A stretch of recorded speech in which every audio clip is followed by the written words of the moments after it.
Good morning friends, welcome back to my channel. তো গরমে তোমরা সবাই কেমন আছো? তো দেখো, এটা চিনতে পারছো, এটা হচ্ছে কাঁচা আম। আমি একটু নুন হলুদ দিয়ে সেদ্ধ করে নিয়েছি। এখন বানাবো আমের টক। তো গরমকালে এই আমের টক না হলেই নয়। তো দেখো, আমি সর্ষে ফোড়ন দিয়ে নিয়েছি। এই সর্ষে ফোড়নটা আমি এই সেদ্ধ করা আম জলের মধ্যে দিয়ে দেব।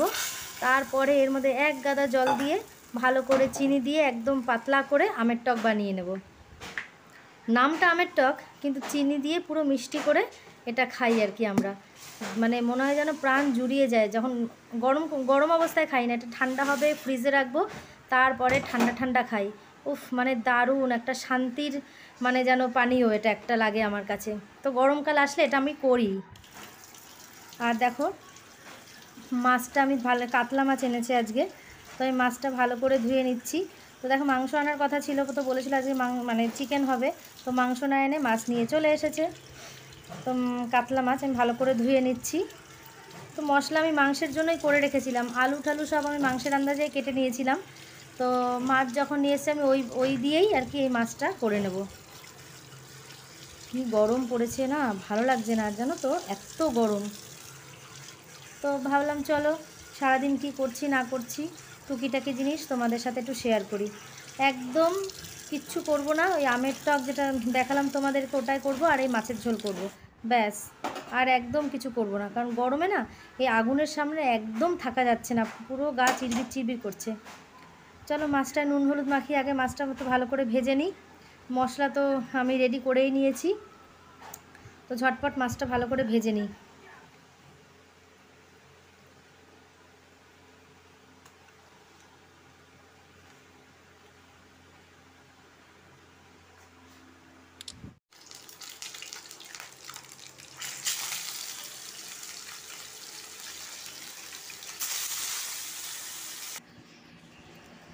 তো দেখো, আমি পেঁয়াজ আদা রসুন তারপরে জিরের গুঁড়ো ধনের গুঁড়ো নুন একটু সামান্য মিষ্টি দিয়ে মশলাটা পেস্ট করে নিয়েছি। আর এখানে আছে টক দই। তো টক দইটা ভালো করে ফেটিয়ে আর কি করব। আর এই যে আমার আমের টক রেডি, সর্ষে ফোড়ন দিয়ে পাতলা করে আমের টক রেডি। আর এখানে আছে উচ্ছে আলু ভাজা, সরি তোমাদেরকে বলতে ভুলে গেছিলাম, পরে আবার উচ্ছে আলুটা একটু ভেজে নিয়েছি। উচ্ছে আলু ভাজা এই প্রচণ্ড তেষ্টা পায়, জানো তো, এই গরমে এত তেষ্টা পায় যে সারাক্ষণ শুধু কিছু না কিছু খেয়েই যাচ্ছি, কখনো লস্যি, কখনো ঠান্ডা জল, কখনো ফ্রুটি। তো এখন দেখো একটুখানি মানে আম পান্না একটু বানিয়ে নিচ্ছি। তো এটা দিয়ে এর মধ্যে জল দিয়ে আর কি পাতলা করে এটা বানিয়ে নেব। এখন একটু খেয়ে নিই, মাঝে মাঝে এনার্জির একটু দরকার পড়ে, কি বলো, এত গরমে। মেয়েকে দাওয়াই সার, খেলোই তো না। চলো আগে রান্নার মাঝখানে একটুখানি রিফ্রেশ হয়ে নিই খেয়ে। এই গরমে আমের সব জিনিসই ভালো লাগে, আমের টক, আমের চাটনি, এই আম পান্না, কি বলবো, আর নাজেহাল হয়ে যাচ্ছে গরমে। আর মেয়ের তো স্কুলই ছুটি পড়ে না। তো দেখো মাছগুলো আমি ভেজে নিয়েছি।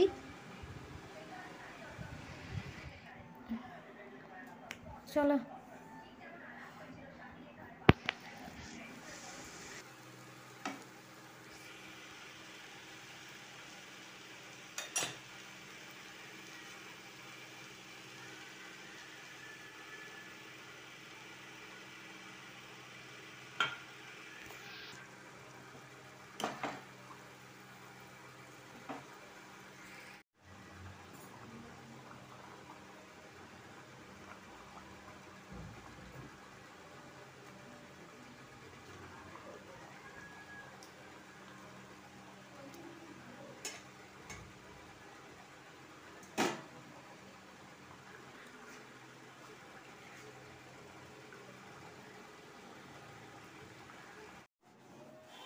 গরম মশলা দিয়ে আমি মাছটা নামিয়ে নিলাম।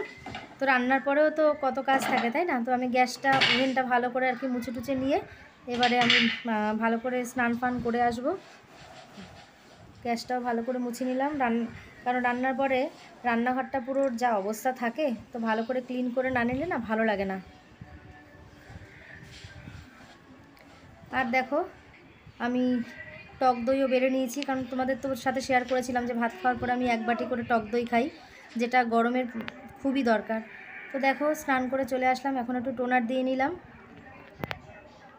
টোনারটা বেশ ঠান্ডা ঠান্ডা তো খুব ভালো লাগে। তারপরে আর একটুখানি মুখে ক্রিম দিয়ে নেব, ব্যাস তারপরে খাওয়া দাওয়া করে নেব। তো চলো, গুড ইভিনিং ফ্রেন্ডস, এখন সন্ধ্যা হয়ে গেছে, এখন একটু ডক্টরের কাছে যাব। দেখো আমি রেডি হয়ে নিয়েছি।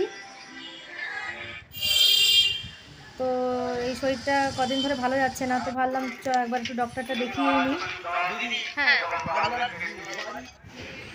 এই যে আমি এখন ডক্টরের চেম্বারে আছি।